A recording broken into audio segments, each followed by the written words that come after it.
But right now, the most controversial, of course, is the appointment of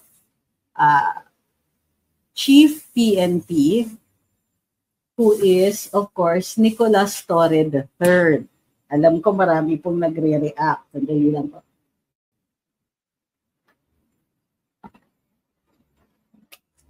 Well, what makes his appointment controversial is that there's a lot of cat here. What makes his appointment controversial is that he is a two-star general. The position of Chief PNP is a four-star rank. The most senior official in the PNP after the chief is General Nartates, who is a three-star general, but he was not appointed.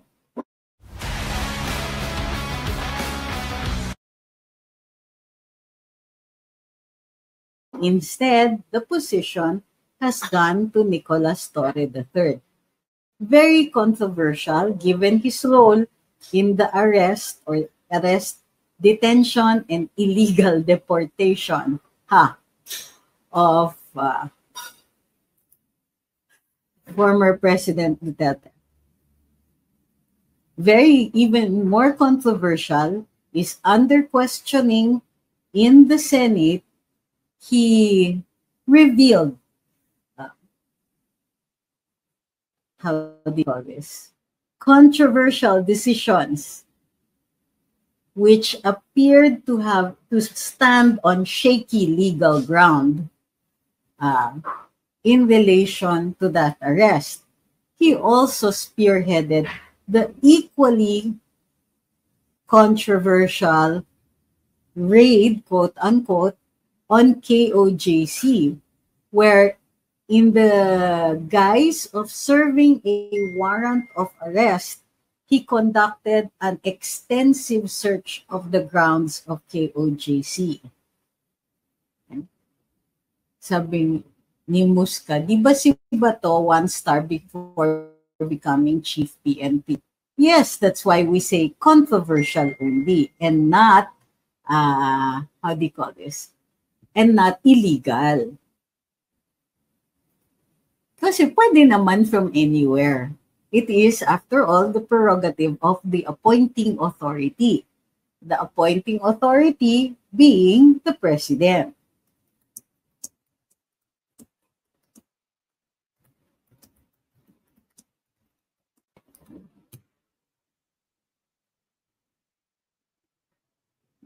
Let me see.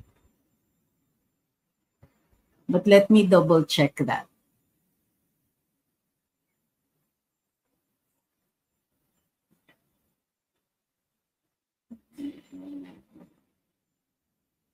It's not in his page.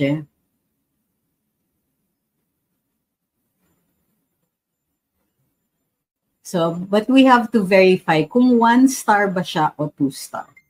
But like I said, it's not illegal. It is only controversial.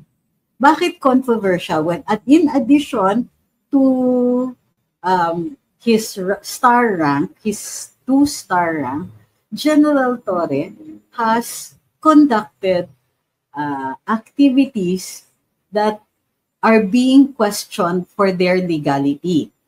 Right? For example, the raid on KOJC, which I understand will find its way into a Supreme Court decision soon. In addition to which, of course, the arrest, which may be illegal, and detention also, which may be illegal, and the taking, which also may be illegal, and what appears to be akin to a deportation of former President Duterte, akin to a deportation because he's a Filipino citizen, he cannot be deported from the Philippines.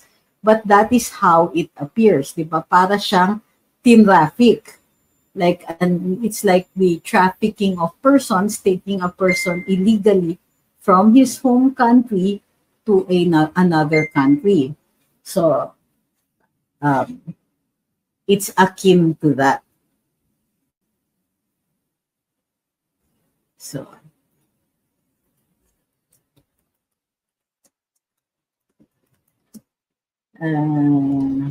yes, dadaan po sa ang Chief PNP sa Commission on Appointments because appointment, wait, double check ko lang, wait, don't, not yet, let me double check lang.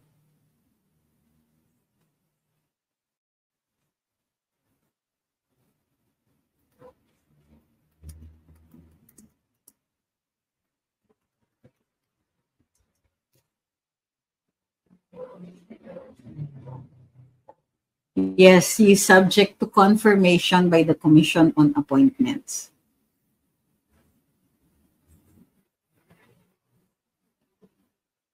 Sabi ni Ma'am Marites, yung ginagawa po ba nila ngayon na pag-detain kay Teves sa immigrations ng Timor-Leste ay isang diversion tactic na naman?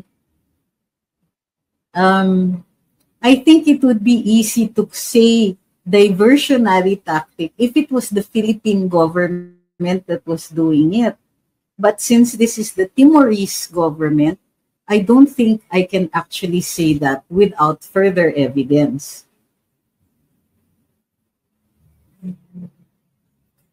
Hindi naman mutually exclusive yan. Sabi ni, I don't know the name,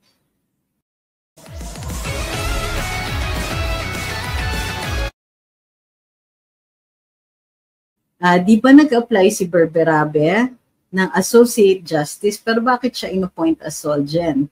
Because the Solgen can also apply as Supreme Court Justice. It doesn't mean, it's not mutually exclusive, and her appointment as Solgen does not automatically negate her application as Supreme Court Justice. Sabi ni, don't know the name, Torre is a dangerous general kasi parang kaya niya gawin lahat ng utos without question. Yung style ni General Torre is to commit controversial acts in the course of allegedly carrying out orders. Let's say an order from the court and so on. Pero with a twist, in the hopes that even if it is illegal, it can only be considered so after the court has declared it. In other words, sige, kung sa tingin mo mali yung ginagawa ko, di idemanda mo ko. But he will not stop. So he has done it twice sa KOJC and doon sa kay Vigo Duterte. What's that? Ayan. Thank you.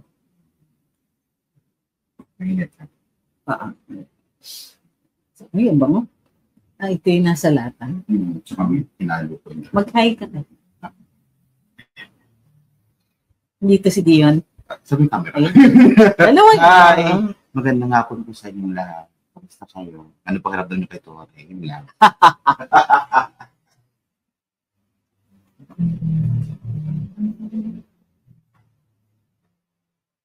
Sabi ni JP, why does it feel that this is his reward in his participation in the illegal arrest and exile of FPRD to The Hague and the QOGC incident? Well, nobody can question your feelings on it. Sabi ni Ray, sana kasama si Marcoleta at Cayetano sa Commission on Appointments. Well, remember that Marcoleta is going to be in the 20th Congress. So kung dadaan sa Commission on Appointments at papasa, it will be in the 19th Congress. So, tignan pa natin. Sabi ni Kaupe, kakademoralize na lalo if I am an MIU. Sabi ni Ma'am Melody, laking sampal sa PNP personnel na nagtatrabaho ng maayos. Sabi ni Marksman, it just shows na pakana talaga ni BBM ang lahat ng nangyari sa KOJC at KPRD. Okay, let's talk about that. Ako, I think na may basis naman po ang sinasabi ninyo. Oops, nakalimutan ko yung background ko. Hindi ako nagdududa na yan po ang pakiramdam ninyo dahil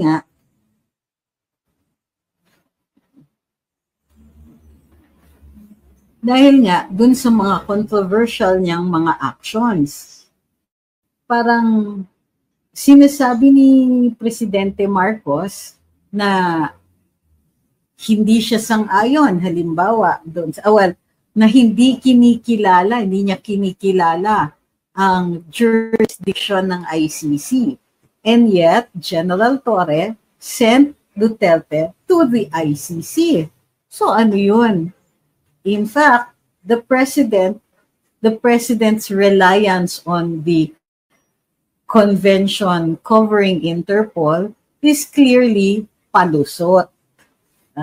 Napakahina, lalong-lalo na it wasn't even a red notice.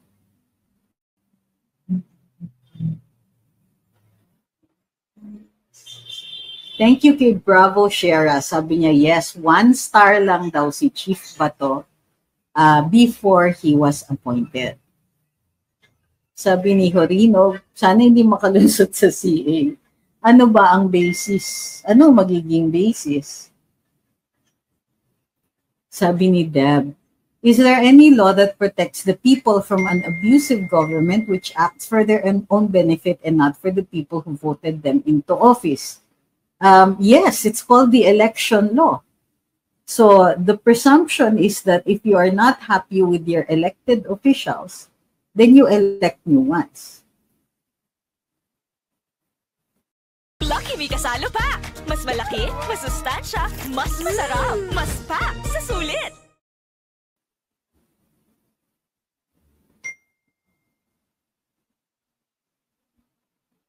Di ba may kaso yan si General Torres sa Ombudsman? So ano ba ang mandato ng Ombudsman? Kapag ito ay krimen na aakyat sa Sandigan Bayan, probable cause hearing po yan. Kapag naman administrative, sila po ang magde-decide.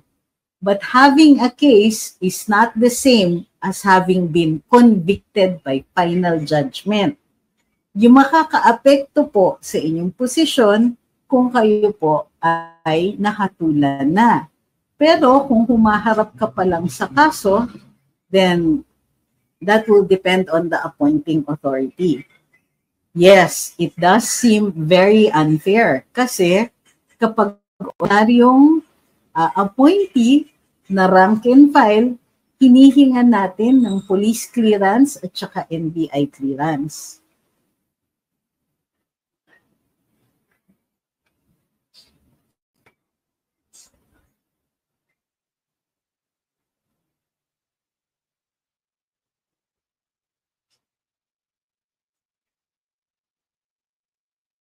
Sabi ni Cerisier,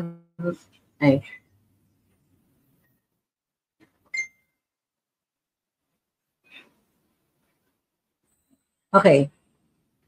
Sabi niya, paano kaya malalaman kung magkano pumasok sa account ni Torre? Trabaho po yan ng AMLAC. Sabi ni Fernan, mapapamura ka talaga dun sa gusto ng reconciliation. Ayan. So, parang ang lumalabas, and this is my interpretation and an opinion, this is not news. Right? Parang ang lumalabas is that there are some officials who are put into position simply because the president can. The other is those same officials, such as but not limited to kay General Torre, ginagawa niya ang ilang bagay dahil kaya niyang gawin. Kung ibang opisyal ng PNP ang gumawa nun, ay magdalawang isip. Halimbawa, yung ginawa sa KOJC at yung ginawa kay PRD. Ngayon, eto pa, dahil maliwanag na mayroong gap sa batas. O, tignan ninyo yung KOJC. Arrest order yun. Pero, pwede ka ba naman mag-execute ng arrest order for what? A week or more?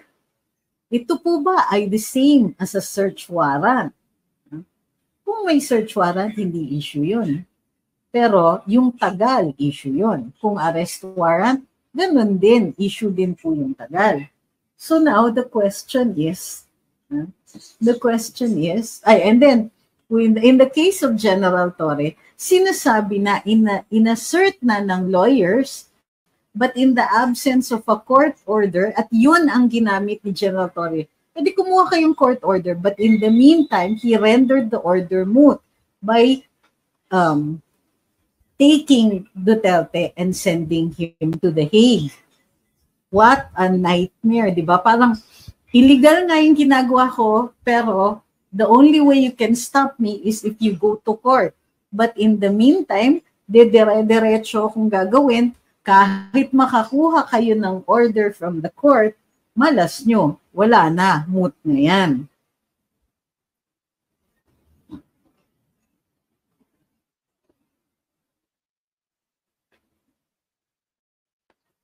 So, that's why it is very, very controversial.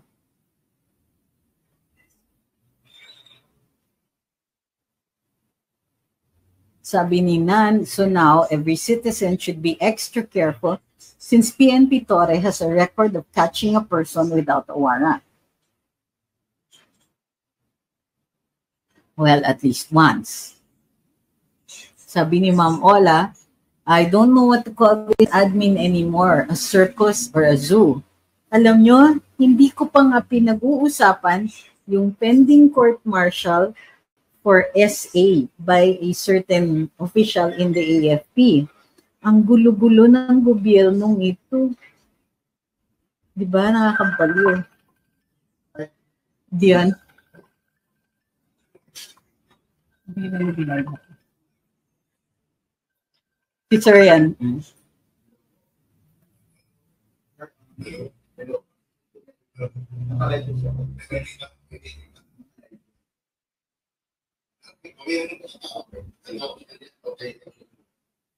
Sabi ni Ophirian, ano ba yung president natin?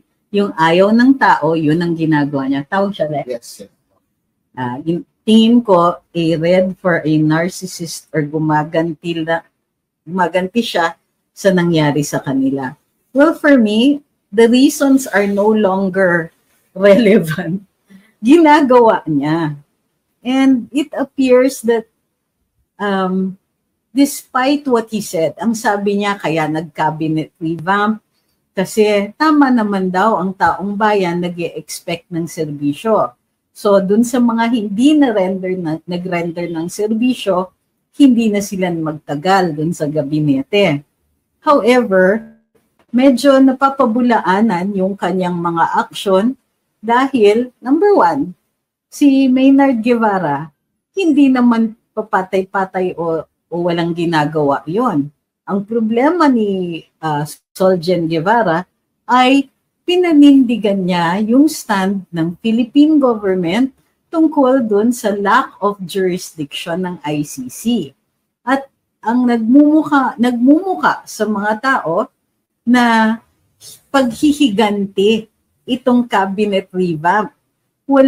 Hindi ito tungkol sa kagustuhan ng taong bayan, kundi mga hit back, kumbaga, parang rest back ng presidente sa mga taong ayaw niya.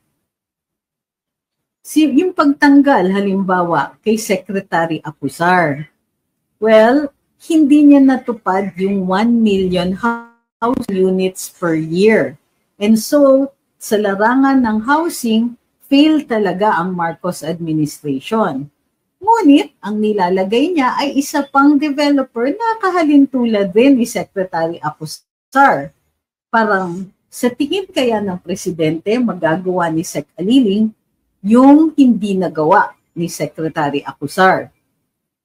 Pero dito naman, si General Nartates na number 2 sa seniority sa PNP ay huling batch ng PMAers that will be in the PNP. Kasi after 92, kung di po ako nagkakamali, may PNP Academy na. At doon na po nanggagaling ang mga opisyal ng PNP.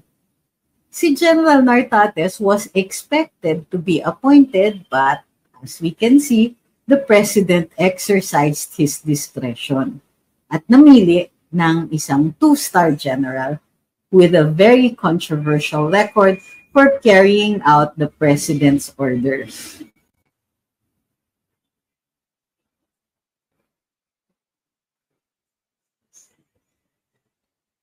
Sabi ni Ma'am Merites, for me, I consider Torre like a Nazi soldier who caught many Jews and sent them to death camps, and later, just a few days, this Nazi became a general. Ganun lang, dali-dali, mapromote, walang kahirap-hirap.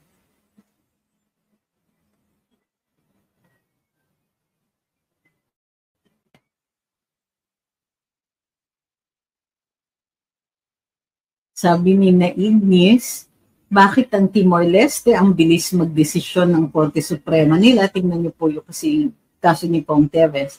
I don't think that's a fair comparison. Sigurado yan, magkaiba ang caseload nila.